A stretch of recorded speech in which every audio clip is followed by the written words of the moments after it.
Hello and welcome to the last day of Titan Week, which we didn't announce until just now. I'm Jim. I'm Sam. Yeah, we were to announce it the last episode.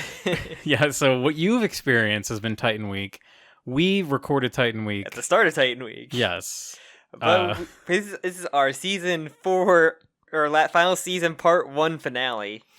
Yeah, so we're covering episodes. I finally made it. Yes, so we finished. We caught up to the anime.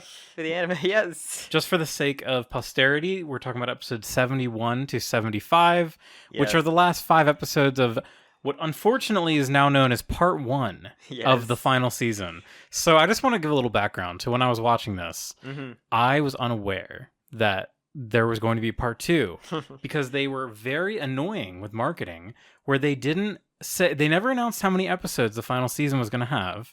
And they didn't announce that it wasn't going to actually finish it. At the time, I hadn't finished the manga. Mm-hmm. So I wasn't aware that it wasn't going to end. The manga was still going, wasn't it, by the time this was released? It was, yes. I think for literally maybe like 3 months. Yeah. So it was just at the very end. And then I shortly after read And then it was Reddit. Then there was outrage, and then there was silence about the entire show. Yeah. Did we introduce ourselves? I forget. Yes, we did. We did. Okay, I'm Jim, just in case. We did I already. didn't. You already know my name. I'm not going to say it again. I just feel like I didn't. Okay, but so it's Titan Week. Yes. The ending. Yes. You've experienced it. Let's talk about Let's talk about all this fucking words we've listened to, all this plot. So wait, before we do that, I just kind of want to get your gauge on the series right now. So the big shift from to Mappa, to Studio Mappa for this final season. I could say I'm not huge on the animation for the most part, other than even Levi's action scene, which is probably what probably got the most love out of everything. I really did love the initial attack, the first attack with Eren. Yeah, at the end of the Marley arc. That was more of the reaction to everything, more so than the fight. Yeah, that shit was pretty good. Yeah. Also, I really do enjoy this arc. When I say that, I mean this season. It's just wild, because I've been playing the Attack on Titan game and just seeing where it started and where we're at now. It's just I wouldn't have even thought about what the shit we got to by now. I've also been playing the Attack on Titan game, and I've been thinking that too. And it's it's so cool that the whole series basically is kind of a bottle story initially, and then at the end of season 3, you're given the truth, and the truth is so much bigger than I had ever anticipated. Yeah, we already kind of talked about that at the end of season 3, but seeing the ramification of it, seeing what Eren has become, Eren becoming the villain and Armin becoming the protagonist. Yeah, and it's really unfortunate. So since I have finished the manga, I obviously know what direction things are going, but it's really a rough part to cut off at, because it's it didn't feel like the cutoff point of a show. It felt more of I can't wait to see the next episode, kind of even between so season 3 had a part 1 and part 2. Even with that, they were very distinct. Yes, there were two halves of two different storylines. Totally. You could totally consume one in a sitting and be fine. But they did go into one another, but that spot when they do, you can easily just have a saved for next season. But yeah, this one is just weird. Yeah, this is right smack dab inside of a crazy arc. Basically the 5 episodes we watched, 4 of them are kind of everything just being built up for this. Yes, everything going according to plan, except for one of them is everything not really going according to plan until luck. And yeah, so I guess most of what we're going to really talk about is the lordoms. Yeah, I was going to say more so the setting up of things, because there's a lot of dominoes that are starting to fall. Yeah. Yeah, so go ahead. You kept the notes so you can guide me through. Okay, so episode 71 is where we're going to start off with. This was probably, I remember watching this because I was watching the final season week by week, and I remember this one being one of the biggest cock teases, because it feels like an episode where nothing big happens. I mean, though big things do happen, it's just not to the characters I wanted to see, because there really wasn't any sort of Gabby in this episode. Oh, fuck Gabby. Well, no, we love Gabby. No, you do. Gabby is great. But we start out, if I remember correctly, with Armin with Annie in the crystal. Yes, so actually that is something I do love. So that was kind of we saw this I think it was one of their other episodes, yeah. But so he goes to like touch the crystal, and then best girl Hitch with new hairstyle is there. Unlike Mikasa, it looks good. It's true. Hitch everyone is redesigned, but like Hitch still looks pretty good. Hitch is like, I love how like she's so like bitchy and catty. Like it's such a fun character to have around because everyone else is so characters uptight. Left. It's true. But she's gone now already. Yeah, she only just kind of appeared. But so we learn a bit from this. Like Armin is really embarrassed because Hitch is like, "Oh, you're crushing on Annie, aren't you?"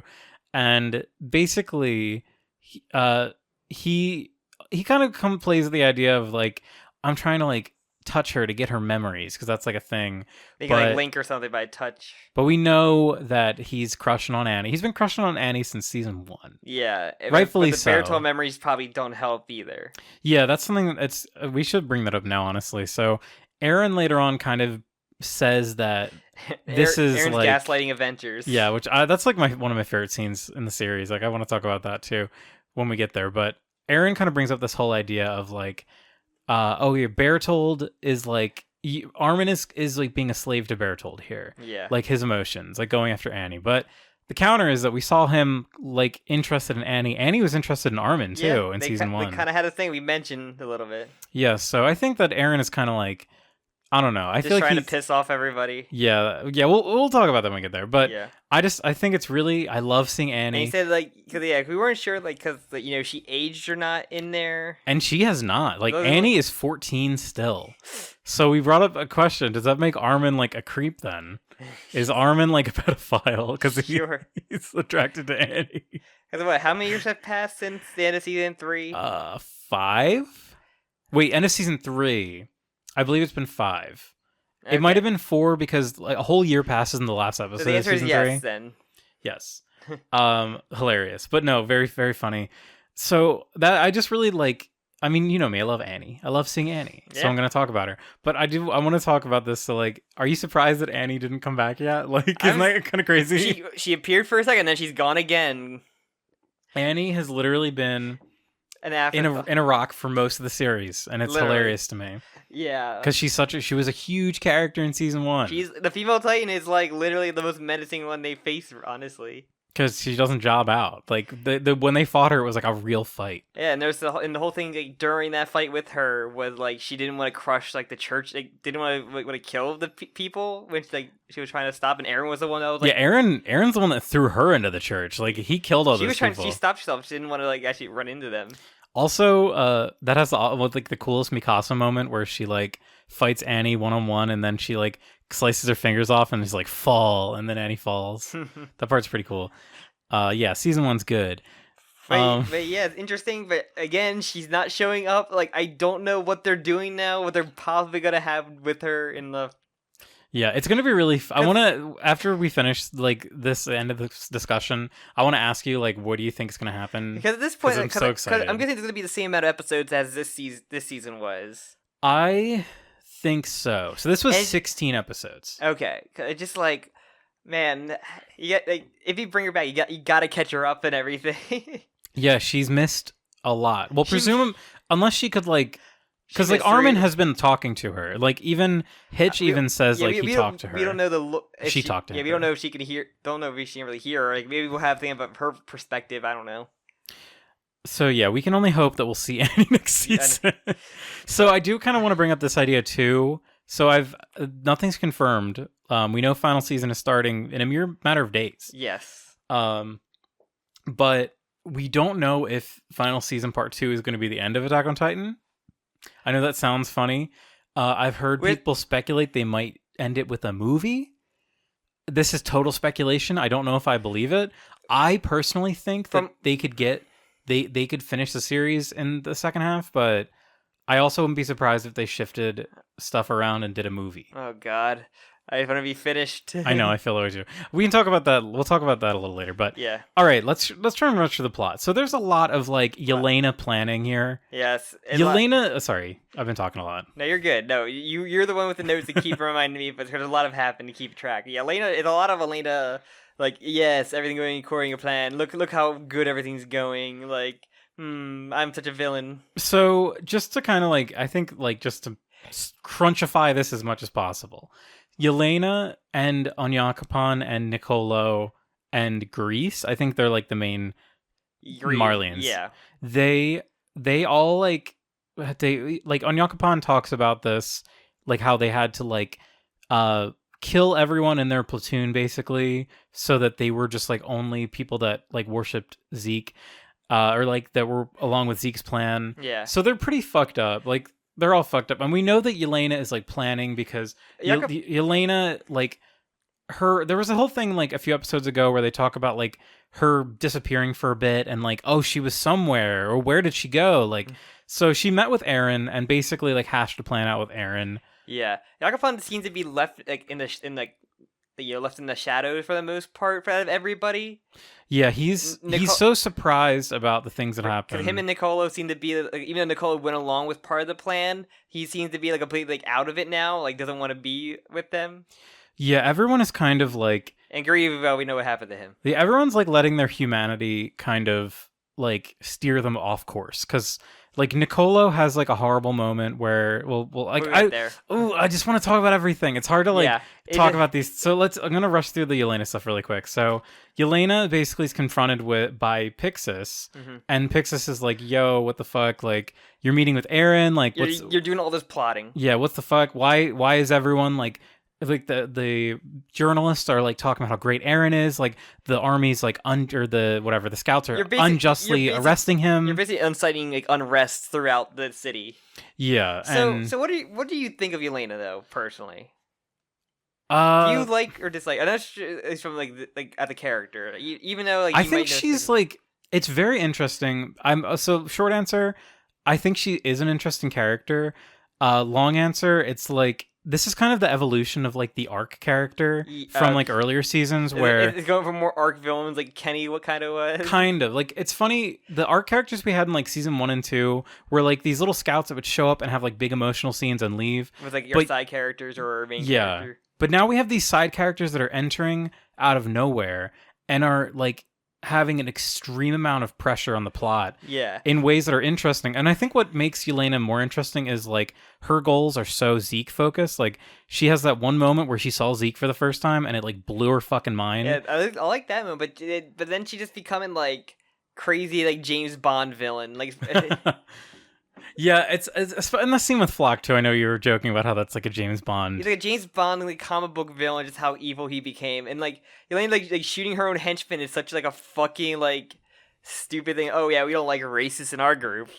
I don't know. I think Yelena is really. I mean, we haven't seen all of Yelena yet. Yeah. There's more to her, but I think she really represents like how people in like very specific circumstances can take a lot of power suddenly and I kind of use it to their own will. And also just like using the fucking same kind of like, I guess like, racist tactics like armbands and everything that like the people that she's trying to go against used on like her people.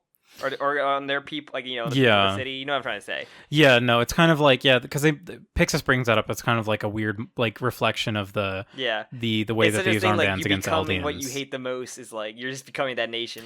Yeah, and I think what's interesting to point out is, like, Yelena, all these characters they're not Eldians. They're not Titan people. Like, they kind of represent, like, this other party that is very invested in Zeke's plan, but no one else's. Yeah, there's really a lot to talk about with these. Well, and then we get to the fucking like the bombing at the with Zach too. Oh yeah, so that is in this episode, I believe. Yeah, it was Armin and Mikasa talking to Zach. Yeah, they're basically just like, "Can we see Eren?" He's like, "No, we cannot see Eren." He's like, "Oh, what's that chair there? What's that torture chair for? Oh, I had that torture chair brought up there. All right, bye."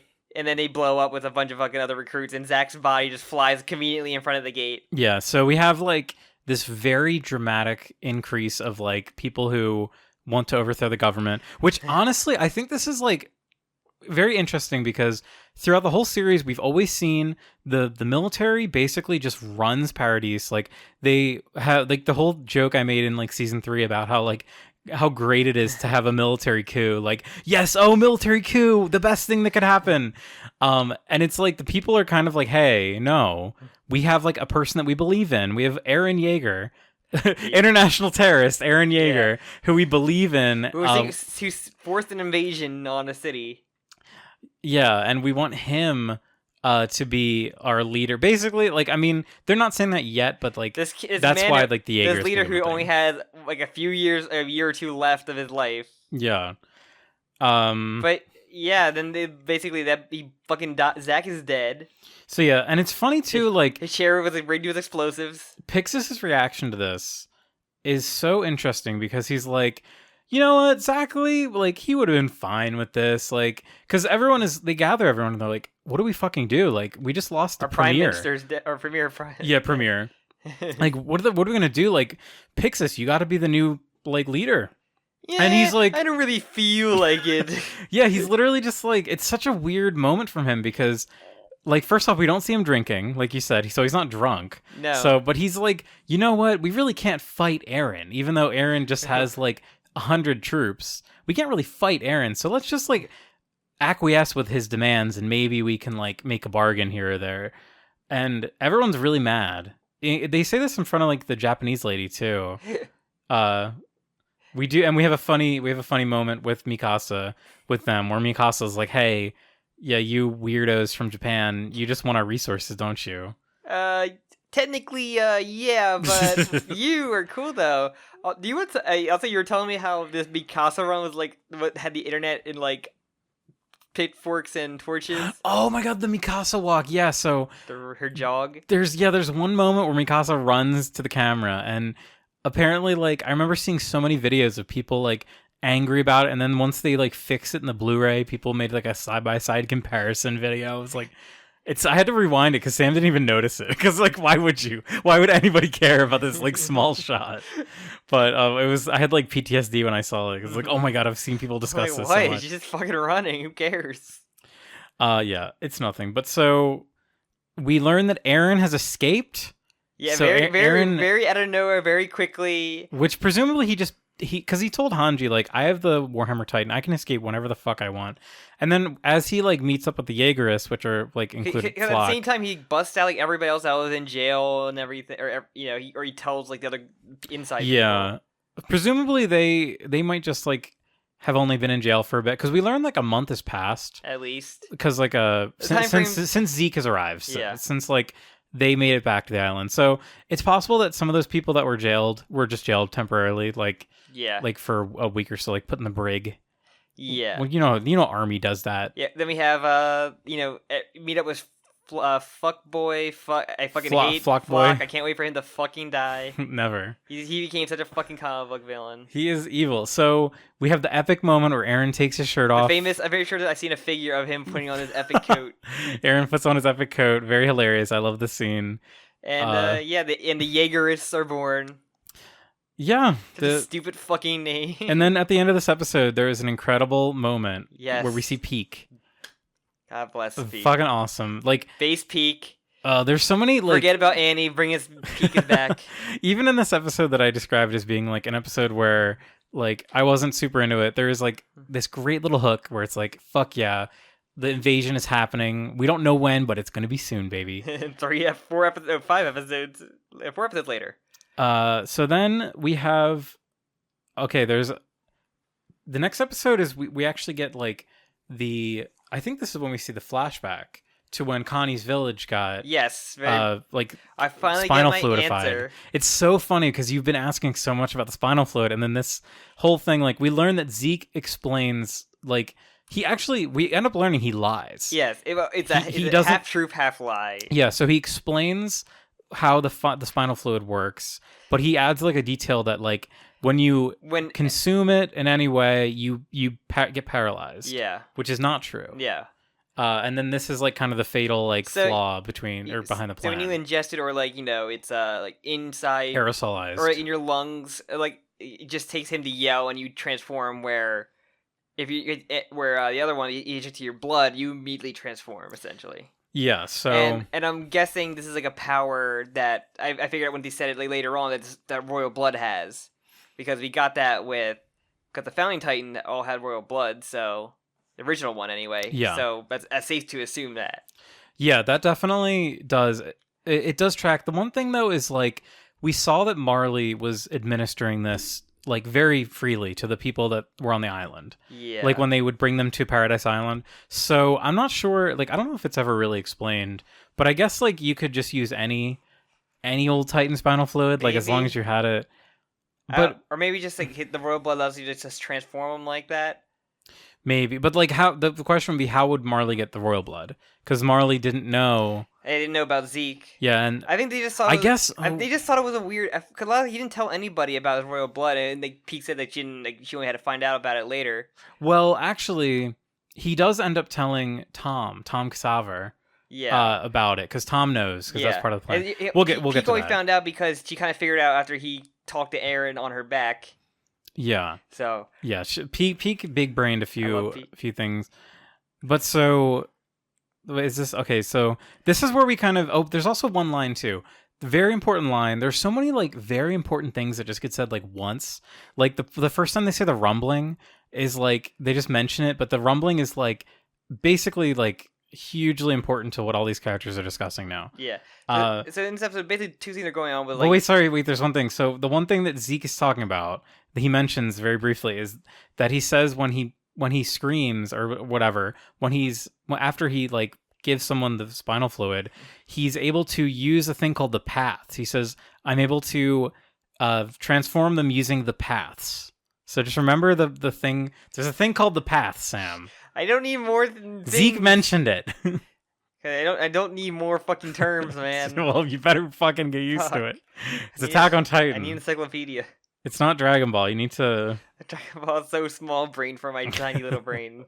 Okay, so what you're gonna say? I forget now because it's fucking that word pushed any thought I had. The paths. So, well, okay. The main feature is the whole Gabby and Falco go as Sasha's parents to the restaurant that they were promised to go to. Yeah, so when this scene began, I was like, holy shit. Because I know, like, there's so much shit that happens in this fucking restaurant. It's insane. Shit goes down here. Also, the one other thing, too, is, like, we finally get the whole wine bottle plot line. Like, yes. This is, like... During this whole thing, Hanji... Something you also kind of predicted, or called during the episode. Oh, yeah, I jokingly said, there's going to be final fluid in there, and then there was.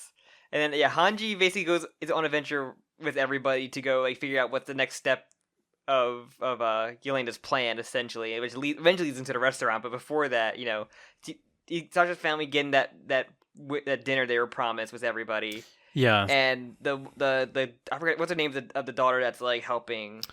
Ooh, Falco. I forget her name. Ida.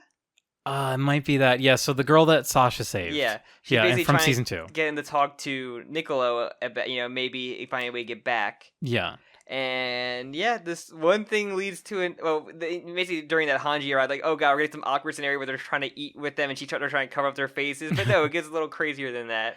Because they do eventually go meet with Niccolo after he runs into the basement with the wine because Jean tries to drink it. Yeah, so that's a really interesting scene because, like, Niccolo definitely does not want them to drink it. Like, Niccolo, he values them. He still sees them as friends, even though, like... Or he sees them as, like, you know, Sasha's friends as well. Yeah, even though the whole plan that he's a part of is, like, basically we're gonna fucking... Kill everyone, essentially. Or at least turn them into Titans, which is fate worse than death. He still is like, no, he's being like an asshole because he wants to protect them from the wine. Because Jean's like, hey, this is that fancy wine that MPs drink. But the kids go down there, they tell about what they did and how they got there, and Niccolo's being like, did you shoot anybody on that blimp? Yeah. He's like, yeah, I killed many of them. And he's like, you little bitch, I am going to fucking climb your head with a fucking wine bottle. You get what you fucking deserve. In a fit of rage, yeah, he slams it, and then Falco like an takes idiot. Takes it for Falco her. Like a fucking gentleman. Fuck Gabby. Gabby's in her racism, her racist-filled brain. Gabby's getting better, Sam. No, she's not. She's working on herself. She's not. So she had that whole last arc to get better, and she didn't. She still is kind of evil and racist, like, unfortunately. Oh, Elena's gonna like get this. Elena's gonna kill her immediately. But so I think this scene is like so crazy. So Niccolo. He drags both of them back up to the family, and you know, holds Falco hostage, and he like to Sasha's dad to be like, "Here's the night. This is the girl that shot and killed Sasha.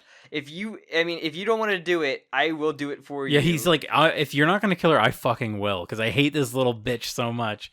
And Gabby is like stunned in like a way. It's so weird to see Gabby like stunned like this, because Gabby is normally fighting, like she would like totally defend, but she's like really fucked up here. Like she's like rendered like seeing Falco get hurt. She feels like horrible about that. For her again. Yeah, literally, like for her. She even talks about like, well, she doesn't talk much here, but then there's this great scene. I love this scene. Like all the things I have complaint wise about the visuals of this season are like totally matched with how great some of like the voice acting and like scene writing is. Like the scene where he takes the knife, Mr. Browse, and at the same time Hanji and friends like Armin and Mikasa, yeah, they kind of intervene. Like, oh wait, that's the girl that fucking shot.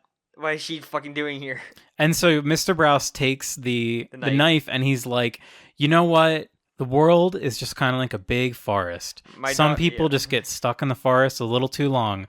My daughter was one of those people. And like, we as the older generation, we need to protect those who are younger. And it's like, oh, I love this speech so much, because it's like, you can't be mad at Gabby because she is a child. And then everything's the kind of result, because what's it called, Niccolo kind of realizes that and everything. He's like, fuck, I was gonna kill a kid. Yeah, he just like, I loved her, like she was the only girl that really like loved my food so much. Yeah, like I never ever maybe you feel that my hobby that's special to me. And then fucking Ida, I'm pretty sure I guess her name is the girl, yeah, the blonde grabs girl, the knife and attempts to stab her, and Mikasa just like stops her an inch from her head. Yeah, and it's crazy. Gabby doesn't even like flinch. It's like Gabby's ready to like die here, basically. But the funny at the point, like Mikasa escorts Gabby like out of the room, and I was just like, man, I remember my first attempted child murder. Good times. But I really love this scene, because like the last time we saw this character, whose name I forget, the blonde-haired girl, she was basically like screaming at Gabby for like you cannot hate people based off things they didn't do, and then to have her just like immediately like the rage to kill Gabby. Oh, it's so. I mean, but this is a crime that she did do, though. I know it's. I mean, I wouldn't say it's warranted, but like Gabby deserves. I totally understand why this character would want to murder Gabby right on the spot. Yeah. How many? Okay, if you put every Attack on Titan fan, and especially it was the first one of the first people that she made friends with. Yeah. I think you joked that it's like, she's never going to make friends ever again now. Yeah. Because she had such a terrible experience. Yeah. But... What were we saying? Oh, I was going to say, could you imagine if we got, like, the average Attack on Titan fan and, like, put Gabby in front of them? He'd probably kill her. The average Attack on Titan fan would probably be like, oh, I get to murder Gabby? Hell yeah. The girl that kills fucking Sasha? Fuck her. Takes a knife, murders her, butchers her. Deserves it. Also, you were joking. I'm like, oh, well, Sasha's dad's a hunter. He's going to fucking skin her alive. Make a fucking Gabby rug. Gabby rug. But yeah, then basically they go escort them, but they also, Hanji learns about the wine from Niccolo, and then it's just saying like, Jean's like, oh, you didn't want us to drink this then. Like, that's why you're seeing so, defensive about it. But at the same time, like, oh, we crushed that over Falco's head, and he may have gotten some in his mouth. Yeah, he's like, you better wash that kid's mouth out. Oh, might be too late. I guess. Which we do end up learning. It was, in fact, too late. Yes. So, poor Falco here. I mean, poor Falco. So, there's two things that happen at the end of this, where we have what's happened in the room with Mikasa, Armin, and Gabby, and what's happening in the main room. And the main room's pretty easy. It's quick. It's just like, Yelena shows up and like does and fuck boy, and just be like, comic book villain shit. And just like, he, we got you. Yeah. And basically, the main we feature won. is just Aaron just showing up in the fucking room. It's like there's so many moments in this season where a character just shows up unannounced, and it's like the hypest shit. Like when Aaron just literally. So I really like this conversation that Gabby is having with Armin, because like Gabby's like, "You're gonna kill me, aren't you?" And Armin's like, "No, like all you talk about is killing and murder. Like that's not something we want to do. Like." Yeah. We've moved past this. Like the forgiveness needs to begin. Yes. And then out of nowhere, Aaron, like a fucking YouTube poop, he like slides in, and it's just like, Aaron, like Mikasa literally can't even finish a sentence. She's like, Aaron. But then the episode ends there. So then that goes into So 73. This fucking... Which also, you mentioned this too. Like Gabby's having the worst day of her life. This is literally the worst day. There's so much trauma that I'm like, there's a potential for another attack to happen, which I guess technically was. I thought it was just gonna be the town be on a rampage, but it also just involved her having more trauma induced to her with PIECK and everything. Yeah, it just literally gets worse. It's only getting worse for Gabby. This is the worst day of my life. The worst day of your life so far. There has to be. Someone had to edit that image of just for Gabby. Like Reiner to Gabby. But so now we have like this amazing scene. So this is also like another incredible scene. This is my favorite scene in the entire fucking like episodes we've watched so far. Yes. Of this block. So Eren shows up and he's holding his hand up, so he already cut his hand. Of course he does. Which I have to say, so one thing, this is like such a dumb nitpick, but you know how like the whole thing, the Titan users need to like have a wound before they can turn into a Titan? Couldn't he like just bite the inside of his cheek at like any moment? Or couldn't you just bite your lip? Bite his tongue? Yeah, like literally bite your tongue. Like you could just do that. It's not as cool and epic unless you have a transformation sequence. It is true. But so yeah, Eren walks in with his hand cut. So basically, like they can't fight back. Like Eren. I mean, Armin could, but he'd nuke everybody in the fucking establishment. It's true. The series would end really quick if Armin just like colossal out right now. It's so weird to think that Armin has Colossal Titan. Like I always forget that. He can't use it 90% of the time because it's too fucking broken. It's basically just like special occasion. We need to nuke like a fucking seaport and kill like thousands. So yeah, basically he has the verbal exchange with Mikasa and Armin. And it's kind of just goes into what his plan is. So basically, he wants to know where Zeke is. That's like the big thing here. Yeah, where the fuck is Zeke? And this is also Eren's gaslighting adventures. So he basically says like he basically knows that Armin has been seeing Annie. Has been like, those are not your memory has been invaded by Bertolt. You are not free anymore. I hate slaves. So yeah, this is kind of Eren's big free speech. Eren has always been about free speech. He loves the First Amendment. Oh God. No, he's the right to bear Titans. But Eren's the whole thing from the very beginning has been like, you're free. Like it's great to be free. We need to break out. We're not free actually. We need to break out of walls. The word freedom has come up a lot. So Eren brings up kind of a new interpretation of this, where basically people who are like a slave to their own, like to anything, like something that Kenny mentioned too, like everyone is kind of a slave to something. And you need to overcome that to like be free. Here, he just talks about how the Ackermans were literally slaves to the founding Titan user. Oh my God! And the royal family. He just goes like, "Yeah, Mikasa. When I told you to fight, that was just an instinct going on, and you listened to me." Like, yeah, literally, basically, just saying like he's basically calling her a trained dog. You were a slave to me. Yeah, and I hate slaves.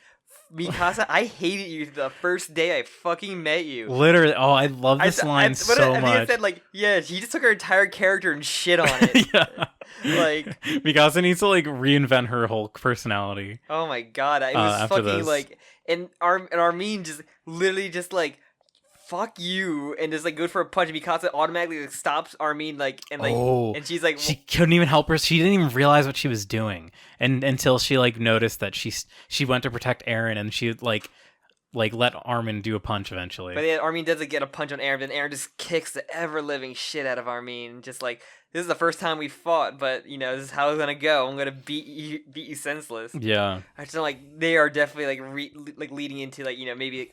Oh my God, I just thought of a fucking big brain thing of like Armin as Colossal Titan with Reiner as Armor Titan fighting Eren. Ooh. And with Jo-ttack maybe riding PIECK in the background. Like it's just like all the Titans riding each other. Like everyone is on top of Armin's back. Be amazing. Armin chucks PIECK and Jo-ttack. But yeah, this scene is incredible. What's your take on Eren right now? Like Eren is basically saying like, you guys like are totally worthless to me. It's just crazy. Okay, so first off, we have 3 factions now, and which is kind of crazy. But Eren is just weird because we see him at like certain points where we see him being undercover. Then we see like one of the big flashbacks before that all happens is when he's like on the railroad saying like, I love you guys are my family. Yeah. And then he just, in between that, I guess whatever encounter he had with with Zeke, I guess, or certain. Even when we met Zeke for the first time, it didn't seem like it's something that would just like. It's like he looked at his memories, but just like I feel like this Aaron just like cold blooded. I don't know why still, like other than just like Zeke talking about his plan and like wanting to like fix the world, get rid of Titans. Yeah, we haven't even talked about that yet, but yeah, I mean, I know Aaron had to try to kill all the Titans, but I never feel like it just feel like I don't know what killed this Aaron that we knew from the first like 3 seasons for the most part, other than the end of season 3 where you kind of get depressed because of the memories. Yeah, it's like the fact that he just like shits on Mikasa so hard. It's so vindictive for no reason. Shits on Mikasa and beats the ever living hell out of Armin, where he's always the one that jumped in front of Armin to protect him from bullying people that did that to him. It's like it's such a departure from the Aaron that we know, and now he's like just totally Joker-fied, basically. Yeah. This is like literally has Joker origins. Like it's great. It's great, and we love it. Also, this was our protagonist. Yeah. Also, big moment too. Armin calls Aaron a slave because something we didn't mention. You're a slave to Zeke. You're like something we didn't mention, but a lot of the speculation that the scouts had was that Aaron is being manipulated by Zeke, and their whole fear was that he's just going to be carrying out the plan. And Aaron is like furious when Armin says that he's a slave to Zeke. Armin now knows the way to trigger him, though. Now, basically, he found the tell. He will do. I know Armin. He will do that. He did that with Bertolt and Reiner about Annie. Remember? Yeah. So like he's ruthless. Armin can be pretty ruthless. Especially now after what Aaron did to him and Mikasa, he's not gonna hold back. Yeah. Like Armin is like really. He's such a big brain. I fucking love Armin. So let's see what else happens. Oh, we've been teased with like Zeke has been out in the forest with Levi, and Levi's basically been talking to his guys and saying like, we need to just feed him to someone. We cannot have Zeke around anymore. He's too fucking dangerous. Yeah, he's obviously planning something, especially, and then we also get word that like all the military higher ups have been drinking the wine, and including the shipment of wine that came into Levi's like, I guess, guard camp. Yeah. And luckily, Levi doesn't drink, so he didn't have any. But that scene is so funny when he's like, they're like, please, can we take this, Levi? And he's like, guys, we have tea. Like, we don't need to drink wine. I'm gonna choose tea over wine any day. That is like, it feels so in line with his character that he wouldn't drink. Like, because wine stains. True, it's very true. But yeah, and then the funniest moment after he goes back towards Zeke, he says a word to him, starts walking away, then he just does the Joseph Joestar like running away. That one like it's like a few frames of Zeke running away is so funny looking. Like, what the fuck am I looking at? And then Zeke does his big scream. And then Levi just gets surrounded by all his past jobber friends. Yeah, all of his all these would-be ARC characters. I love that shot too when they all are like jumping towards him and he's just kind of like falling in slow motion. He's like dodging all of them, and like he's like, I don't want to kill them, but we have never just talked about a cure, so yeah. Unfortunately, there is the only way to become not a Titan is to eat a Titan. Which it's like it's interesting that he didn't try, and I guess it would be like really hard for Levi to do this. One of them alive, but as we know, he does have command over these Titans for the most part. That's the issue. Except, I think the nose Titan disobeyed him for like a second when he's crushing the smell guy. Yeah, the thing with Zeke's control over Titans, it's not like when Aaron did it, where Aaron, when he was the coordinate power, which is like just total control with the founding. His is like, it's like the Titans aren't 100% loyal to him, kind of. Yeah. We do see like a lot of loyalty near the end, though, of this arc. Very interesting, sure. But yeah, then Levi just cuts away from him killing all of them, but then it's just like Zeke running away with 3 Titans, and just Levi just comes in covered in blood, kills one of them, and then Zeke transforms and like just ripping apart the Titans and throwing them at him, which I fucking love. It's so cool. I also just love this line too, where he's like, oh, you thought that I wouldn't kill all my friends? Like, do you know how? All I've literally been killing my friends this entire time. And then like also then Zeke starts yelling like in the Transformer, like, oh, he's Dio's voice actor. Yeah, I thought I looked that up last time. Even you brought it up, but like that one I clearly heard like Dio voice.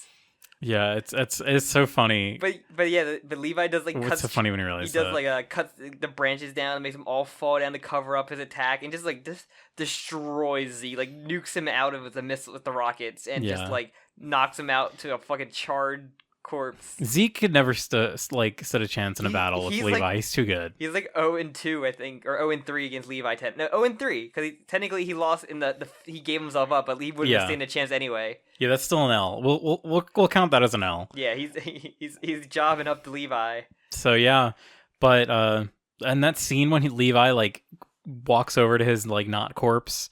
And he's just completely like all fucked up. It's insane. I would have been like, dude, just reset this Titan. Just let it be a baby be born to Titan.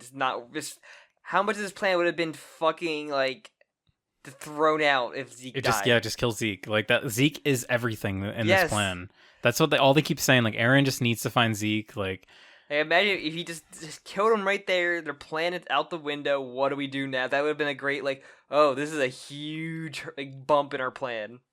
Yeah, I think so. There's a little bit of stuff with like it shows like Keith Shaddis, the commander guy. We have a whole scene with him. Yeah, we're just seeing the Jaegerists are like coming out of like the Scouts Corps. Flock and his fuck boys come in like, oh, I'm going to recruit you. Beat up this guy in front of with Hanji watching, and just be like, this dude is such a. He has this evil face too. He's like, this guy just became a comic book villain. He's so cartoonish. I think it's fine because like the Flock that we knew from season 3 was horrible. Like I know the scene when he just went around killing all the survivors from like the Irwin charge because he was like doing them something good. The whole reason he wanted to bring Irwin back was because he wanted Irwin to like suffer in hell more. He was like, he can't escape this hell as easily as that. Like he doesn't get to die. This character is so morally compromised from like he is, issue but just 1. Like we went full crazy face though for it, and just like, oh man, everyone's just getting Joker pills this season. Like everyone's getting Jokerfied.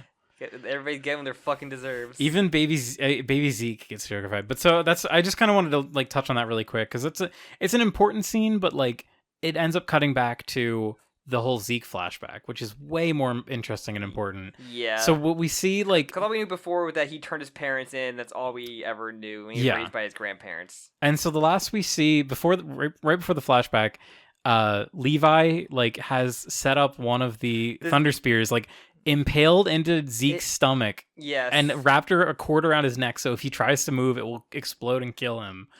And it's crazy. And also he starts slicing his feet off so they can't transform. It's so good. Zeke deserves all of this. He does, yeah. You can't feel bad for Zeke until you watch the flashback. Oh no, my father was a neglectful parent.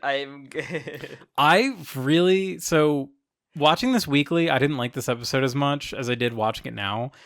You really understand like why Zeke turned out the way he did. Yeah. At least I feel. I definitely see that, but all it took was just to be shown that he did belong in the League of Bad Dads. Yeah, honestly, like because we got it from Grisha's point of view, and Grisha is unreliable basically from that story. Like he doesn't quite explain like him just being disappointed when his son's not performing like at a good rate as a child. Like with everybody else, and like it feels very real, like the way that Zeke overhears his parents screaming. And they're talking about like, oh, the owl is gonna alter his, get him in the program easier to get him be a Titan. But it wasn't until he met what's his name, some with a K. What's his name? Who Tom Knav? Tom. Sorry, I wrote it down. Tom Xaver. Yeah. So he meets Tom playing baseball. The current Beast Titan user. Yes, and he has the glasses because that's where he gets his glasses from. Because that's how that works. Also, as you said, baseball. Very, very funny. We finally get the payoff. So all those times that Zeke was using baseball references, he was actually referencing a real thing in the universe. It wasn't just like jokes or meta jokes. Yeah, and they basically hit it off and everything, and like he's basically grooming him to become the next Beast Titan, essentially. Yeah, and it's like Tom is a very interesting character because he's not like evil. Like he is, but he's not a warrior or a war Titan. He's like a researcher. He's a Titan researcher, and he only really became a Titan so he could go into the memories to understand Titan lore, essentially. And this is something that we also learned from Zeke too. Like PIECK makes a reference later about how like Zeke is hoarding all of these secrets. Like Zeke has done nothing but lie. Even when I first met him, like there's he is something wrong about him. Like and it's like very interesting too because this Tom character is like Yeah, my Titan's not really good in war, so they don't have me fight. Like, but then we see Zeke is like able to destroy everyone. He's a range fighter. Yeah, like Zeke, even like when they're fighting like the like the Middle East setting in the beginning of this season, like he's able to throw like a ton of like fucking shells to destroy a fleet. Like Zeke is incredibly like Beast Titan's incredibly useful in war. Yeah, I guess you just got to be clever about it. Like he's probably more sustainable to like the cannons, and like he's not as fast like as a PIECK or Porco. Yeah. He's just like he's a big lumbering like goon. But yeah, it's just crazy. Other stuff. He basically raised him. He called him. I think he called him his father. He does actually. Yeah. So like that one scene where Zeke is talking to him because like Zeke finally is like, Mom, Dad, what you're doing is really dangerous. Like we're gonna fucking die. Like we're going to be taken away to Paradise Island. Turn into Titans and sent off. And then when Tom hears that, Tom is like, I think because we don't know it at the time, but Tom is like fucked up by it. He and I think it's supposed to be him kind of like connecting this to his own tragedy about his wife and kid. Yeah. Which we learn his wife killed herself and killed his kid. Because he hid his status as an Eldian, yeah. Yeah. And his wife fucking slit his son's throat and then herself as well, and he just fucked up.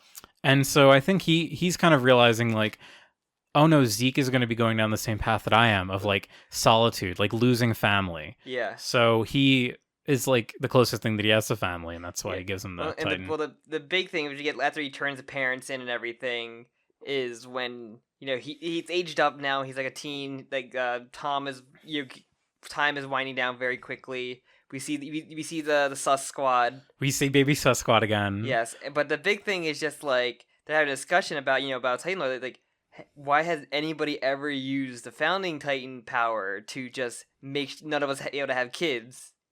Yes, we finally get what's referred to as the euthanasia plan. Yeah, the genophage. The genophage. Genophage. I'm glad you said that again because I forgot, but I want to connect it to that because so if you're not aware, the genophage is a thing from the Mass Effect games where there was a race of aliens who are so fucking powerful and dangerous. The Krogans. This other race of aliens, they like made a special like weapon of a genetic weapon. The Solarians did. Yeah, the Solarians to make the Krogan population have like, what is it, like 99% birth failure? Pretty much. Basically destroying like their chances at having a population. This is kind of similar, except this is total. This would like just totally wipe out any sterilization. Yeah, so I have to say that this is literally genocide. Yes. This is like definitionally genocide. Very slow genocide, like 100-year genocide. Technically, sterilization is like mass sterilization falls under like ethnic cleansing. Yeah, so like it is like it would take like 100 years for it to actually go through, but yeah. Which is something that Gene mentions later. He's like, I love his line. He's like, but what the fuck? Then we're gonna be a bunch of geezers like protecting our island. It's like, no, you're just gonna be dead. Like you don't have any like people left to like, do anything. Yeah. So it's I mean, yeah, this is a crazy plan. It's like and the moment like Tom realizes this, Tom like breaks down crying. He's like, this is it. Like this is like all the suffering that we've had in our lives. Like we just don't need to have experienced it. Like it's better, and I think Zeke even says that too. It's better to not experience suffering and not live. But he said like, I think Zeke said something to him about like, oh, I don't have a family. This about having a family. Since I don't have a family, I can't really have anything against this solution. But then that's when he finds out about his family and everything, about because he was connected to like his family and everything. It was just like, it's a lot. Yeah, it's really fucked up, and it's also like you can see why Zeke would come to this conclusion. Like he basically felt betrayed by his family, so why should his people why should he fight for his people anymore? Like, yeah, if we just remove suffering, then we'll be fine. Which is fucked up. Zeke is wrong. I just want to say Zeke's wrong here. Zeke deserves all his punishment. And then we do cut back. He becomes a new Beast Titan. We see that. There's many applause. So yeah, he just takes the glasses. Did he like? They're not prescriptive because he doesn't need glasses. I don't think. No. So yeah, like Is he just a dork that wears non-prescription glasses? Very dumb-looking non-prescription glasses. He's just a chuny. That's something a chuny would do. But the big thing is we come back and Zeke just basically just blows up the fucking bomb in his chest and just like, basically kills himself. He's like dying. He actually is dead, but and then that's when we see a Titan come up, puts him in his belly and walks away. Which if he ends up in the stomach, that Titan wins. Yeah, but I think like there's a lot more organs than just the stomach. Like I know. It's really weird though. Like I guess the commands still work even when he's fucking dead or dying. I guess so. Maybe he told the Titan protect him, and then it's just gonna protect him. The Protect Titan. It's just like the Protect Titan. It's just like, I mean, we know it's impossible to kill the Titan shifters. Like we saw Reiner's brain literally explode. I know. Like it's impossible to kill them. I meant like all my predictions about Marco could be a part of Sus Squad was completely justifiable by the end of what we saw in the show. It is true. That feels like it's like one of those alternate histories. Like, what if Marco was actually Sus Squad? He just moved his conscience to the other side of his body that wasn't ripped in half. But yeah, that's the end of that. Pretty much the end of the episode because then we hear Hanji and Fuckboy like hear the thunder and they kind of head towards that direction. But we don't know what that's going to lead to. Yeah, I guess we didn't see that concluded, did we? Poor Hanji. Hanji's also having like the worst day of her life. Yeah, her whole life's just kind of falling apart in front of her. Like everything that she's ever fought for is just being like overtaken by Eren Yeager, this fucking punk from Shiganshina, this little bitch who screams all the time. But someone she befriended because he had like such enthusiastic like thirst of knowledge for Titan stuff that she like kind of showed him, even though she bored him to death. Yeah, they do talk about that too a little bit, but yeah, that's a bittersweet scene where it's like, oh no, you used to be friends. But and this final episode is like really crazy. A lot of shit happens.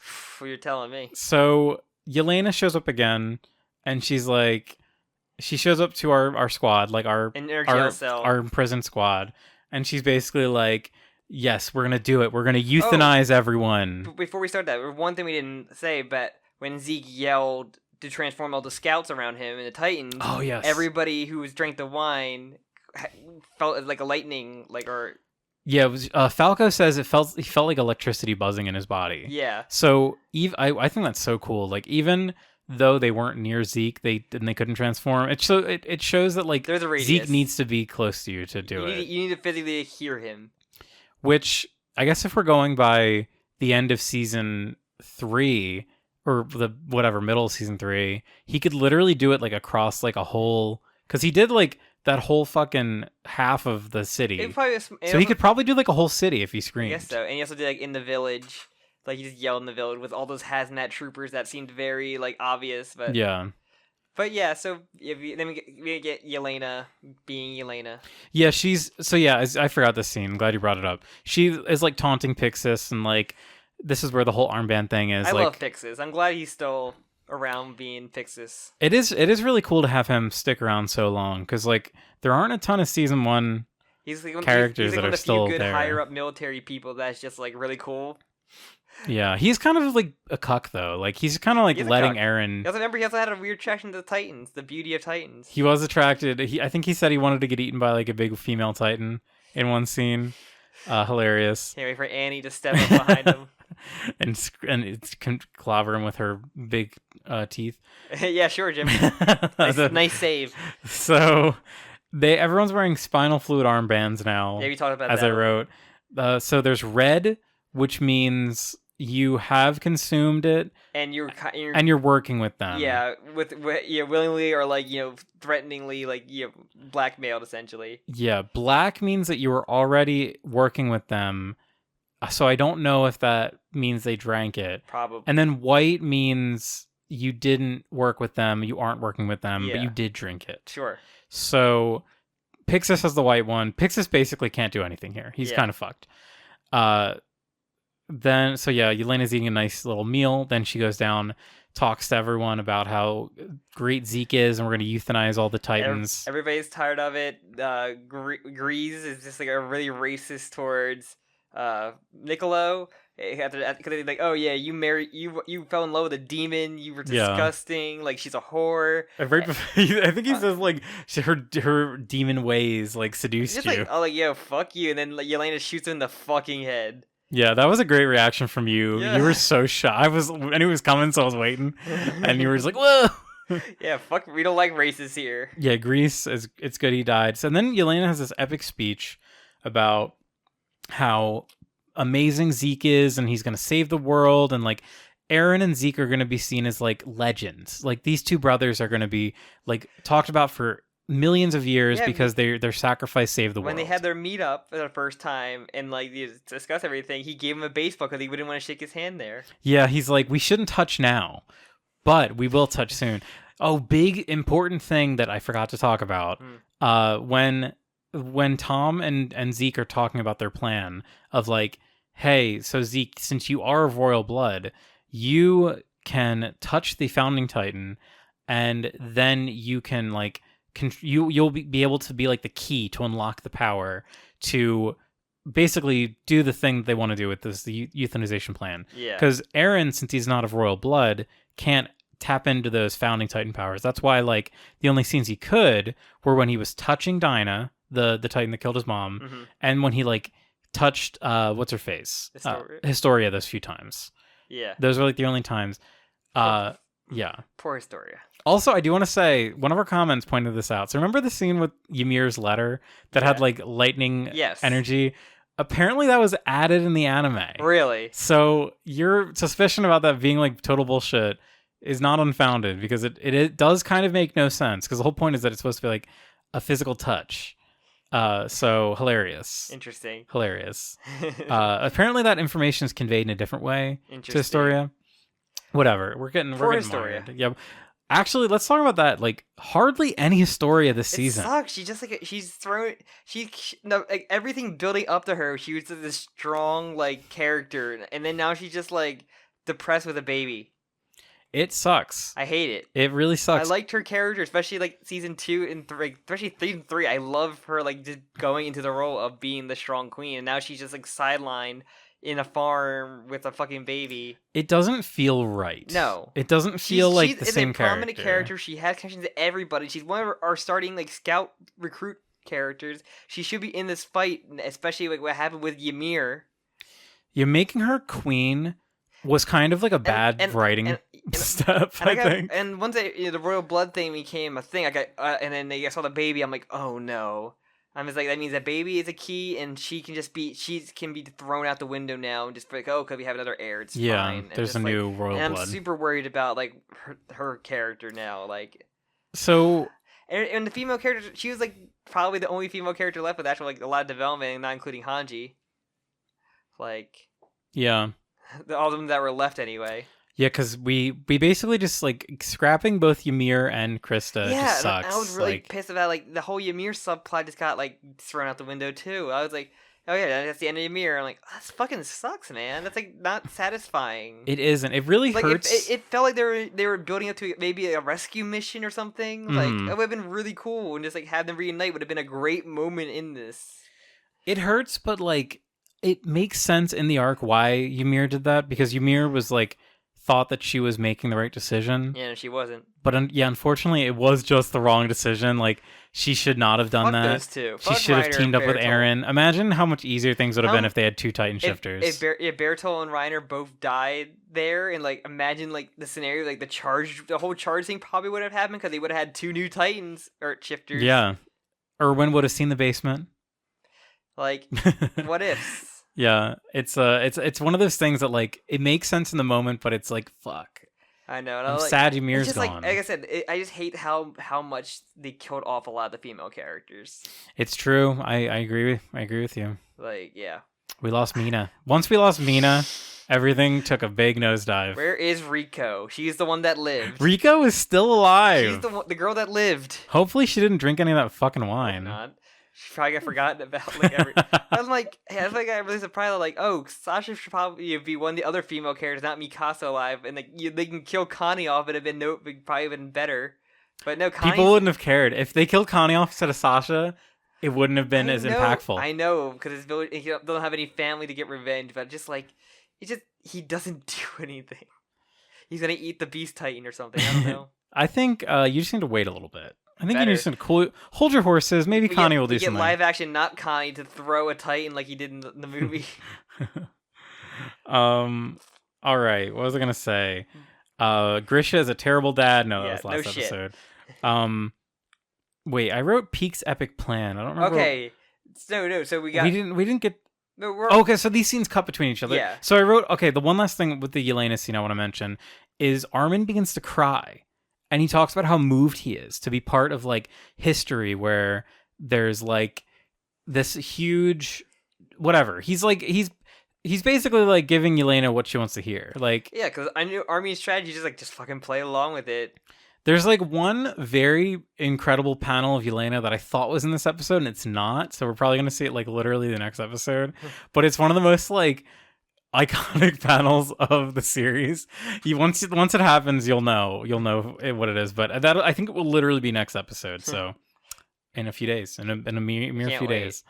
But so yeah. So we basically have Aaron goes in the cell to talk to Gabby because he brought her with him because he says like, "Oh, I know a way you can save Falco," which is just like the ultimate like, this is how I'm gonna lure this child into something. Yeah. And PIECK just comes in suddenly, kills the guard, and just like hold the gun at Aaron. I'm like, "Fuck yeah, PIECK, you're the best." This is like the second moment where like the character enters from like the right side of the screen really quickly. Like, and it's funny because I heard you react, but like you weren't even sure at first. Like, and then it was like, "Oh, it's PIECK." Oh yeah, she's awake. So PIECK has like a big speech here where she's lying. Like, PIECK is lying here. I knew 100% she was just fucking with him. Like, oh, I'm gonna get you to my allies on the rooftop. Like, oh, yeah, there it is. The problem with this, like, lie is that PIECK is, like, correct in her lie. Because, like, Gabby right now is in the middle of this whole, like, maybe we're the baddies arc. And then PIECK begins saying, like, all the things that Gabby does not want to hear. Yes, Gabby, we are the baddies. Yeah, basically. And Gabby's really thrown off by this. But I love this scene. Gabby's being gaslit so much in one day. By two people at once. But you guys gotta stop giving Gabby a gun. Yeah, really, just don't let this child have a firearm. Hey, well, this time it didn't result in any character death. You should not give him the right to bear arms, this child. But yeah, we have this hilarious scene where Gabby is having another struggle, another crisis. So basically PIECK just says, like, you know what? I joined because, like, I want my family to be safe. Aaron, if you can promise that Eldians all over the world will be safe, I'll fucking join you. And then Aaron believes her. And he goes, like, kind of. It's like, I'll tell you where my allies are.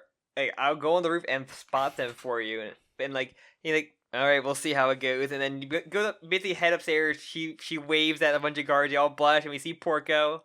Yeah, I made sure to rewind that. I figured he was there. Because I noticed him. I remember, like, I don't know if I noticed it the first time, but I was like, oh, it's Porco.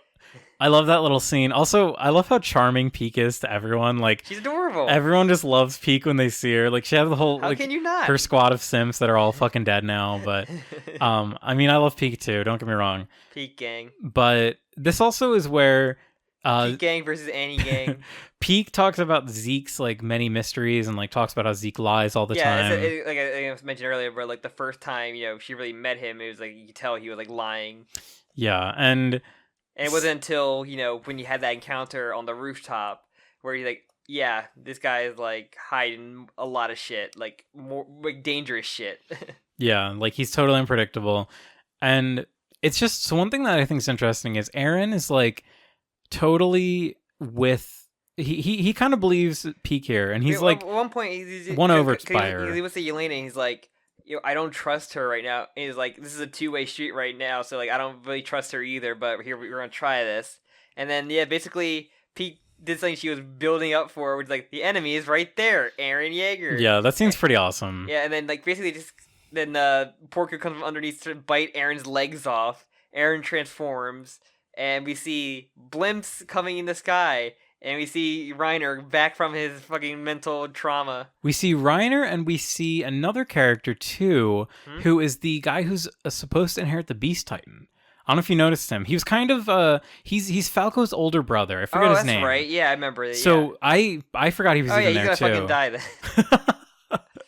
he was there with Reiner. Yeah, he's so Falco's brother. Yeah, I remember him. Yeah, because his whole thing is that he's gonna take over the Beast Titan. But it's funny because Zeke's relationship with like the former Beast Titan was so close, but Zeke seems really distant with this new guy. He seems like he talked about him like, oh, he's not ready. I don't think he's gonna take the power from me. Because the Beast Titan kind of chose Zeke to run like Tom before him. Yeah, but like he doesn't. Like, maybe it's more of like the military choosing him more so than anything. Yeah, it's possible. That's the thing that I would like to know. Because nothing of Zeke, like especially in his training as a kid, was going to be anywhere near a candidate, and then he was. I'm pretty sure he picked him like personally. That's what I want to know because it seems like, the person who's like the Titan seems to have like a lot of say over who gets the power. Yeah. But they have like all the like. There's a dude that runs the Titan program. There's grades and everything. Yeah, I forget his name, but there's that kind of like there's that bald dude who runs the Titan program. We also see him. He's kind of like the general guy, whatever. Like I said, every military needs a bald dude to train the initiates, the child soldiers. It's true. With a soul patch. But I'm kind of curious how the warrior program works because it seems like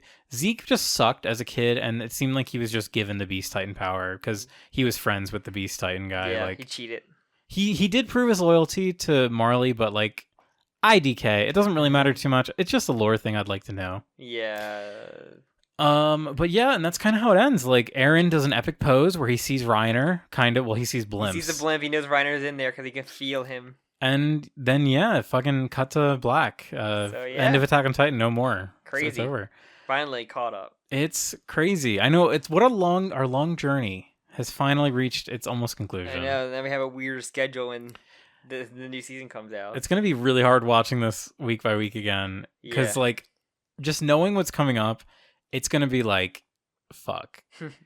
I feel like it's gonna kind of be like season 3, part 2 again, where it's like a big battle that they're gonna do a lot of stuff to like space it out and make it really exciting. I'm super excited because we're gonna have Eren is there. We've got Reiner. PIECK, Reiner, Galliard. Armin's in the dungeon. Yeah, Armin is nearby.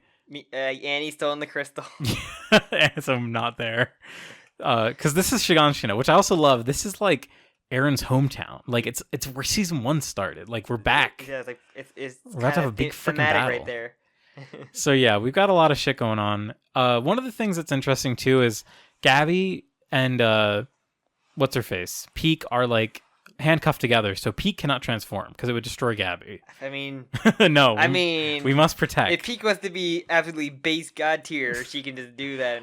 She would never do that. There's one line that PIECK says that I love. I love the way the voice actor says it because like Gabby's like, "What? Like you weren't serious about turning your back on like everyone we love?" And she's like, "Gabby, of course not. Like, why would I betray my friends? No." I just love that she's like, Gabby. What? No, I would never. Also, the line that she says, because like Gabby's like, you're totally right about what you said. Like the Marleans do hate us. Because one of the lines that PIECK says that really sticks out is like, there's no such thing as a good Eldian. Like this is like a lie that they've created to get us to like fight for them.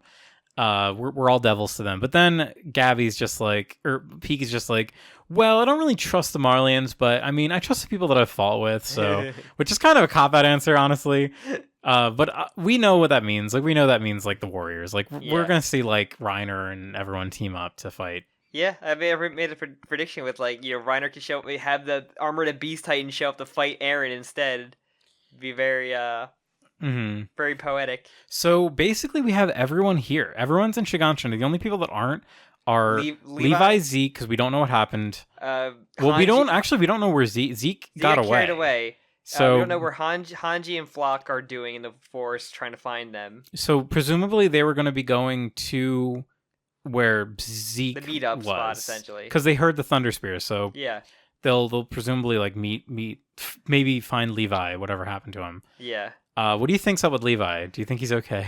I hope so. I mean, that'd be a very dumb death if that's how he did. But I still think Levi could still be fine, or like have a scar, maybe missing like an arm or some shit. I don't know. Just give him a Zensu bean. Give him a bean. You know, I loved Erwin. He had one arm, so why can't I? I'll have a blade arm.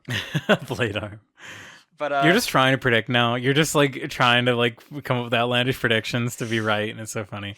Hey man, that's my gimmick here. Any other things you want to like give me like what thing would have happened. Like, honestly, like that's kind of like so. There's I have a few questions. Like, so we have Falco is ingested the poison. Yeah. Or well, not poison, the spinal fluid. We have all of these other very important main characters that have ingested it. So what do you think's gonna happen with that? So first off, was Falco like in position to train a warrior for a specific Titan? Was he an armor Titan candidate? It was he and Gabby were vying to get armored because armored is the one that's like going up soonest for them. Because knowing Reiner's track record, he could job out and be dying to be like, okay, here Falco, you're gonna eat me because you already have it ingested in you. So I can see that happening. But also just the whole Founder Titan thing. It just seems like this whole thing's gonna be ended like on a wish. Like I guess that's very. I guess you know what I'm trying to say. Like one thing's gonna change like the whole world, and instead of like let me just wish for the euthanasia, like sterilization plan thing. Yeah, why don't we just like eliminate say no more Titans? Literally, just say no more Titans. No more Titans, and then that's how it ends. Like not very like I guess like. My big question. Which I would like. So, cause, like, if you have no more Titans, that makes the shifters that can now live a normal life without being a Titan. All the Titans be turned back into humans. All the people ingested the liquid gonna be turned back and be fine. Yeah. Like that's like I really wonder like if the power would be because like unfortunately they've killed all the Titans. Like every Titan on the island has been killed. Yeah. As of season 3. Even though, so I don't know if they could have brought those people back with the founding Titan power. I would assume not. And they said that the shifters can like be just born to another person, but I guess with all the Titans, it doesn't born into other people or other. He tries to I guess stops there, but. So yeah, so basically we have like the plan is still kind of in place. Like Eren is still trying to get to Zeke. Zeke is we don't know what's happening with him. He's kind of not doing well. He's actually dead. He did look like he was dying, or dead. He didn't look very good. But yeah, so I think somehow Annie's gonna come back. I don't know what they're gonna like. The reasoning. Or she has to come back, right? I mean, she it's the final season part 2. We need to have all the Titans show up except for that Warhammer Titan. Fuck that guy. Well, they can't. Exactly. They're inside Eren's big belly. I guess so. Eren's big inflated belly. Do you think Eren's gonna accumulate any more Titan powers? He's gonna eat anyone else? You think? I can see Jaw at least. Yeah. I think at least Jaw, but I'm not sure. I don't know. Like especially with like Zeke somehow some way Zeke lived. Like they had to figure out a way like somehow if Eren can be redeemed at all or just somehow kill Eren. Yeah. So okay, you've talked about like how the series like you mentioned how like you feel like it might end on like a wish. Do you have any other like big ending predictions, like, especially with Eren? Like, where do you think the series is going to fall with Eren? Because the only way... Do you think he's, like, honest right now? Like, do you... Like I said before, I don't understand Eren completely right now. Like, the whole thing is that after, I like, oh, you guys are my family kind of thing, and just not, like, finding out, like, what really, like, was that thing that really... Because even, like, after he was depressed after that season, he said that line afterwards. He was still, like, the Eren they knew. Yeah. Something happened to Eren that made him like this fucking crazy person. And so we know about Eren right now. Well, we know about Eren always is that he's obsessed with freedom, and I think it's very strange that he's like on board with the euthanization plan. Yeah. It doesn't seem like it would give freedom. No. To like anybody. No. Because presumably, like, so you take away your freedom to have a family, because Eren is someone who had his family taken away. His mother died. His friends died. Like, this is something you want to continue. Like, I think I said, you can use that wish to just like get rid of like the Titans. What if he made everyone 1 inch smaller? He makes every Eldian 1 inch smaller than they actually are. That'd be a very dumb waste of a wish. What if he made every Eldian like 20 feet tall, like normally, not Titan sized? That'd be funny. He healed Mikasa's scar. And grew her hair back to how it was. He bimbofies Mikasa. Oh god, gave her a personality. After she shattered he creates a personality for Mikasa. The hardest wish ever. Actually, just shatters the And founding he's Titan just like, power. it's not working. The Founding Titan's But, not like, working. And like I said, I have to go with the mentality of like, what is something that pisses off people to make it like end of a Game of Thrones where people just don't want to talk about it. And I think just having a wish that just solves all the problems like that is a way that could happen. Or like, interesting. Or Aaron just goes 180 back again to how he was. I don't know, without like any real explanation other than maybe someone he knows dying that like makes him think differently. Because what's a better character? It was a better like face turn or becoming a good guy again than just having someone you know die in front of you. It's true. I mean, look at Gabby. Gabby's been on both ends of that stick. Having the guy keep fucking taking shots for you. So yeah, speaking of Gabby, so what do you think is gonna happen to Gabby? So you think Falco's probably gonna like eat the armored Titan? He'll be the Titan. Because that's been his whole goal. To make sure that Gabby does not. Yeah, that we know about him that when he's been conscious, like he's been to protect Gabby, but maybe Gabby will learn. Hey, maybe all you all you people are not so bad after all. Gabby, you can't use the D word. The D word is only for Eldians. All right, you devil. Whoa, Gabby. Whoa, you can't say that. Elena loads up her fucking Luger again to kill her. The sniper pinpointed on her head. Gabby for saying slurs. Gabby says a gamer word. But I don't know. It's a lot of things. Like, so do you think that Gabby? Do you expect that Gabby? Where do you think she's gonna fall? Hopefully in a grave. Well, I guess we all do eventually. Do you think she's gonna fall? Like, do you think she's gonna relapse, or do you think she's gonna go good? Or I think she'll go good, but like, they're doing a lot for her, and I was like, I don't like you, Gabby. I don't want you. I want to shoo you away, get you far away from PIECK, because you're a curse. Oh, you don't even know the half of it. So it's funny because I could just literally say anything to like gaslight you right now to make you think that it's gonna happen. Aaron gaslight. I'm gonna. What if I told you that Mikasa and Armin had a scene where Armin kisses Mikasa's butt cheeks? I wouldn't believe it because she would be saying, I wonder what Aaron thinks of this. She's like, Armin, no, Aaron would dislike this. Shut up, Annie. I mean, what? Put this wig on. Put on this wig. Judo flip me. Yeah, I can't wait for maybe Annie to show back up again. One day. Maybe. It's been 10,000 years as Jim.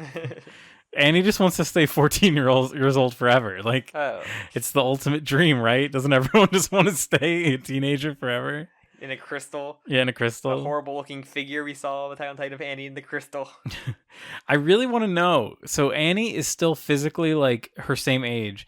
Did the curse set in? Like, does she have like more time? Because that's like huge. Will the wish just cure her of that anyway? Like, oh yeah, for a backup, I kind of aged her up for you. I mean, wink, wink, nudge, nudge. Now I'm gonna dust in the fade away in the dust. Aaron does a Thanos snap. Pretty much. No more Eldians. That's literally what this is like building to. Is an essential like Affinity Gauntlet situation of like a little anything snap. Just a big wish that changes everything. Yeah, it's just like. I'm not big. The pros has been like Armin still been my pro. Levi still great. Like Levi is so fucking good. I love this character. Yeah, like I like there's a lot of like I like Pix's stuff and like there's a lot of stuff about like the treatment of Historia has been like CG Titans as well have been like, the big like thing I just not been liking. Yeah, I think. I honestly kind of like flipped a little on the CG Titans. I think Gabby is also there, but PIECK is also at the very top of my list, and Gabby's at the very bottom. How dare you? The CG Titans, I think only a few look really bad. Like Armor Titan CG, I think looks really good. I mean, that design lends itself well to CG. Move slow too, so like it looks better than the season 3 one. Yeah, season 3 Colossal Titan look like shit. Yeah, that's just like no comparison. Yeah. Like, I think Jaw Titan looks fine. Jaw looks fine. It's one of those that, like, looks a little awkward to me sometimes. I think the hair texture looks kind of weird. Yeah. There's a guy, I can't show it to you because it's spoilers, but there's this guy who does these, like, really cool Attack on Titan animations. And, like, he must do them in, like, Blender or something because he uses, like, really high definition, like, graphics. But he gives, like, them like realistic looking hair, and there's a part where Aaron is walking and it looks so uncanny seeing Aaron, like huge Titan Aaron with like big fluffy hair. It could have been modified models from like the the games, the Koei Tecmo Warriors game of it. Oh no, this is like totally he made his own models. Wow. I really want to show you, but like they are all from like this next arc forward, and like it's really cool too. He recreated some of the scenes like in this next arc, but because the time period is like 1940s, he created them in like a black and white like found footage style with like very little audio. They're fucking really cool. I think it's called like Kane Animations. You cannot watch them. I forbid you. I will forget about them until you try to throw them in my face once we get past the part. You can show me them. In 4 months, when we finish the anime, I'll show you these incredible, cool animations. Okay, so is there any other... Kane Pixels. All right, everyone out there who's a fan of Attack on Titan, who's finished the manga, watch Kane Pixels. Oh, I could show you this one. This one's from Aaron's initial attack. Wait till after we're done recording, at least. Of course, yeah. But Attack on. He actually animated the ending. He animated like the final scene. Kind of insane. Is there any other predictions you want me to try to make, or that's basically the gist of everything? That's really most of it. Those are like the most pressing, because like everything else past like characters, it's hard to discuss. Yeah. But really, like the fate of characters, like what do you think's gonna happen with Mikasa? Like, do you think she's gonna have another scene with Eren? Do you think they're gonna like? I think reconcile their differences. Maybe she has to get past her slave mentality. I guess there's two ways that this can go. If there's like her like being on a slave thing and killing Eren, or B, Eren does his face turn and they go off together into the fucking who knows where. That's literally like that's the two ways I feel like it can go. Mikasa has her like dream where the Titans never attacked. I was wrong to gaslight you, Mikasa. I love you, but I love Historia. He says. Oh, actually, I kind of want to bring this up now. So there were a lot of theories. Like once the manga was airing, because obviously there are no theories anymore. Yeah. But there was a lot of like speculation about who is the baby that Historia has. Isn't it just her fucking the next heir? They basically been putting up as the heir. Well, yeah, but their discussion over the father, because they discussed that like she apparently got it on with like some farm boy that she knew, a childhood friend. There's a lot of people who were like theorizing that it might be Eren's kid.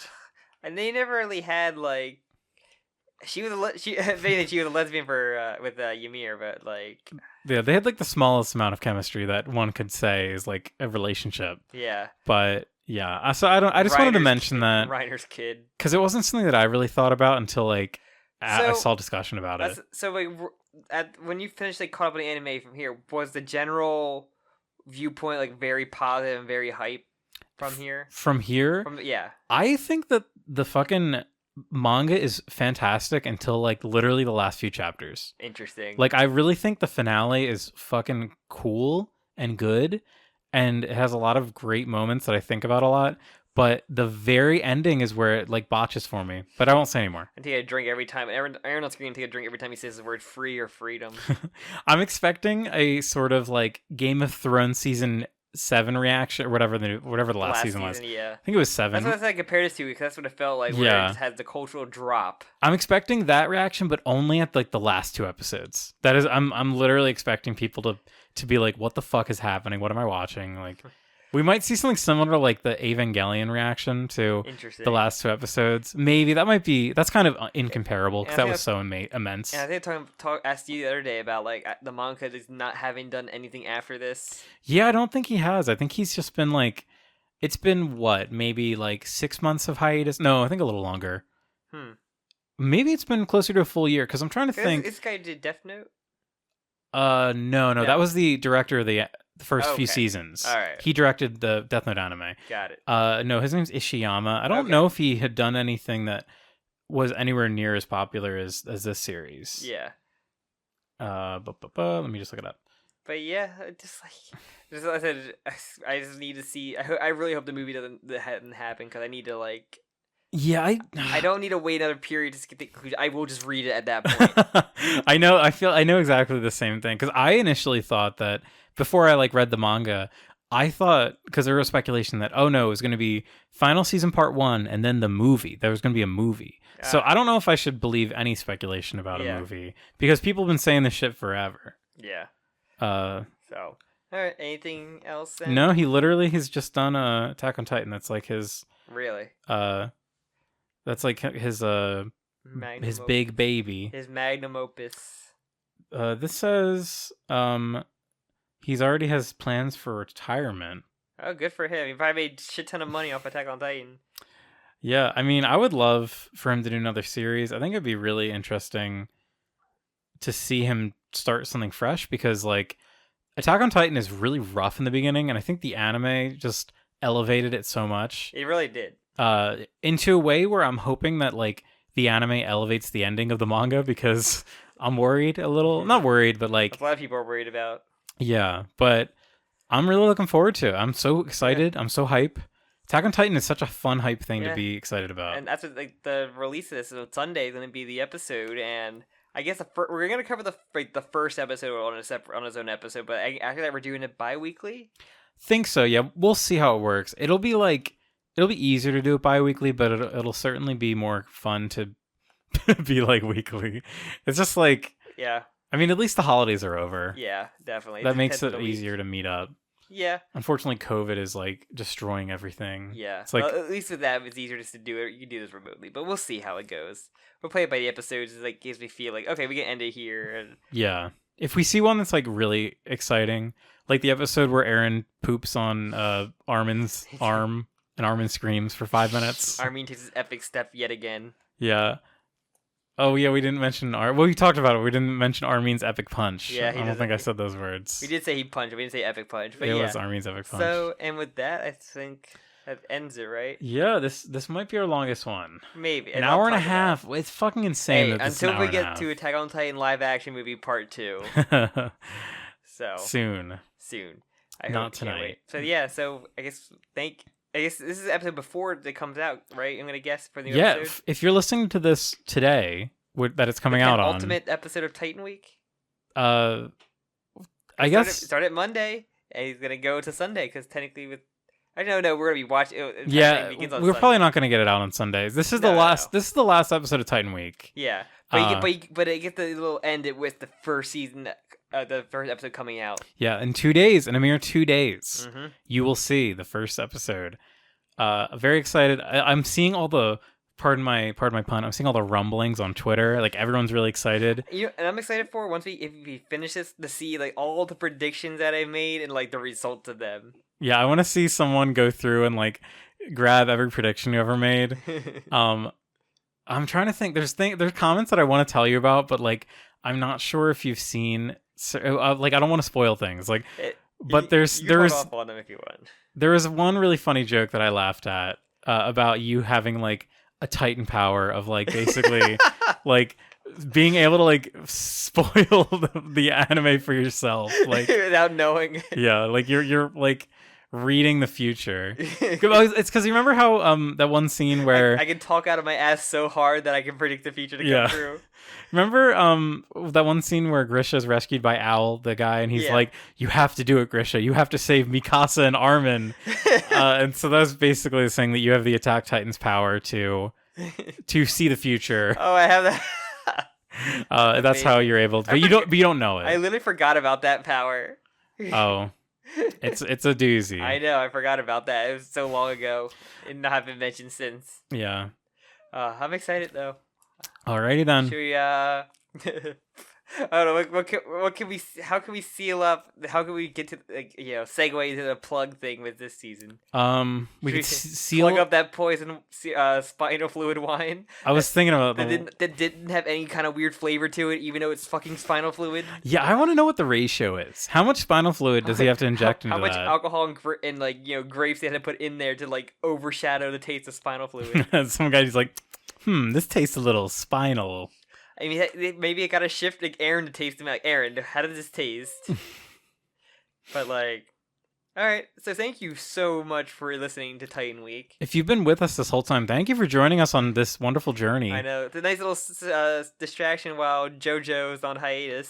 Yeah, this came at the perfect time for us to really dive headfirst into a series. Like, I'm very looking forward to doing like Fully Cooley next, I think we said. Fully Cooley, and then we have a good idea what we want to do after that, because that's going to be a shorter series. Yeah, I'm just happy of doing...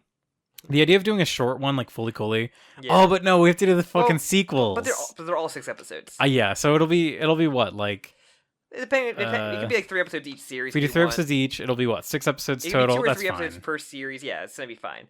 And then I would like to do after that we have an idea, but I think we're running a JoJo magazine in like February or March. I keep fucking forgetting about this JoJo magazine. So we could potentially get JoJo Land's reveal. Which, we'll see. What if it is just called JoJo Magazine? Like, what if that's the next part? And then Araki's just stealth releasing it. The Valid Magazine Company. All right. How they can point out the CG in the Stone Ocean anime. All right. Let's end this. I think you already kind of did. All right. Thank you. Plug up the wine. Yeah, plug up the spinal wine. I'll plug up that wine bottle by smacking it over Gabby's head. So thank you so much for listening to Titan Week. We said you can comment anything you want to comment about the predictions and Attack on Titan thoughts and feelings in general. I don't read the comments. I'm not gonna get spoiled. Cause Jim kind of filters over them in case you want to send me anything. Yeah, I always just look for the ones that aren't spoilers. And you can follow the podcast on Twitter. You can follow me or Jim separately as well, and you can also join the Discord, especially if you want to talk about the Attack on Titan anime. Because I'm sure this will be a good time to join. Yeah, because I'm sure I'll be blowing that chat up every freaking week. Because every new Sunday. And PIECK Gang, rise up over the Annie Gang any day. Gabby Gang is the true one. Gabby Gang can go rot in the hole. There was a really funny, because I think that the last episode to come out as of this recording is the final episode of season 3. And because I kept talking about my favorite character coming up, and one of the comments was like, "Jim, what's your favorite character?" And I was like, "It's Gabby, of course." Or I think they were like, "Is it Gabby?" I was like, "Of course." And then somebody commented, "Gabby Gang." Fucking PIECK Gang. Gabby Gang is the best. In the comment, just put a // and a / together, and you get the PIECK Gang. I really like that. I wish there was more PIECK posting. There should be more PIECK posting. PIECK is obviously the best one. Oh shit! What? I wanted to talk about this. So when Attack on Titan, we're at the end the plugs anyway, so you're free. This is just epilogue. This is just epilogue. This is coffee talk. Root beer talk. It's root beer talk. Deep cut. Longtime fans will know this is root beer talk. What longtime fans? So as Attack on Titan season 5 or whatever final season was airing, the show blew up in popularity. I'm sure you knew. Yeah, I remember seeing on Twitter everywhere. It was all over TikTok as well. Ugh. And I saw so many PIECK cosplays. So many girls that are lying. They're lying on the floor because PIECK has a thing where she doesn't walk for a few minutes. Yeah. No, I love that part of PIECK. That's a fair character. I bet the people doing it on TikTok is really weird. No, there's so much. People so thirsty for PIECK. People are extremely thirsty for Hanji. So many thirsty Hanji cosplays. There's a woman who I randomly saw on my For You page who is she's like a geologist, but she has an eye patch. She's missing an eye, or her one eye doesn't work, and so has brown hair and a kind of the same nose that Hanji has. So somebody was like, "Are you Hanji cosplayer?" And she's like, "No, but I could be if you pay me." But it was hilarious. I was like, "Wow, this woman with an eye patch is looks just like Hanji." See, I would look up the PIECK cosplayer, but I can't Google anything because if you type in any Attack on Titan any character, the word death will just be after every character, whether they live or die. I like that it does that for characters that don't die too, because it just keeps you on your toes of oh, when's this character gonna die? I don't believe half it. It's if I type in a Game of Thrones character, probably the same thing. Yeah, with that for sure. Yeah. Type in Jon Snow dies. Jon Snow can't die. Arya Stark, Warner Brothers smash character. Funny. So yeah, I'm very much anticipating more Attack on Titan cosplays on my TikTok feed. You can send me any PIECK ones. I'll show you all the Gabby ones. No, I will burn all the Gabby at a next convention I go to. I will just get wine bottles to smash over any Gabby cosplayer. You should cosplay Niccolo and just I don't have blonde hair for that. I can't though. I really Literally every see... character's blonde, and I don't have the hair for that. It's true. I really want to see a blonde cosplayer just like cosplays Niccolo with like a bloody, shattered wine bottle knife. and a knife too. You have a big butcher knife. Have the Joker face paint like putting on slowly. Yeah.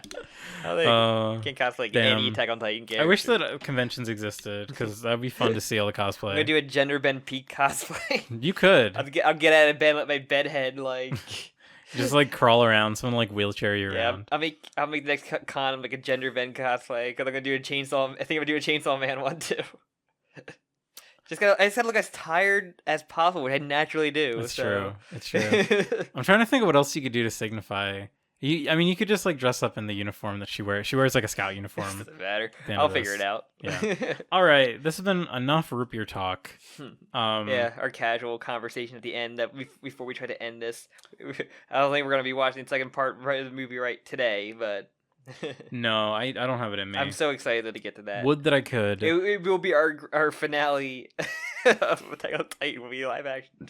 Yeah, I really want to insert it sometime in like the weekly episodes, like when we start covering it.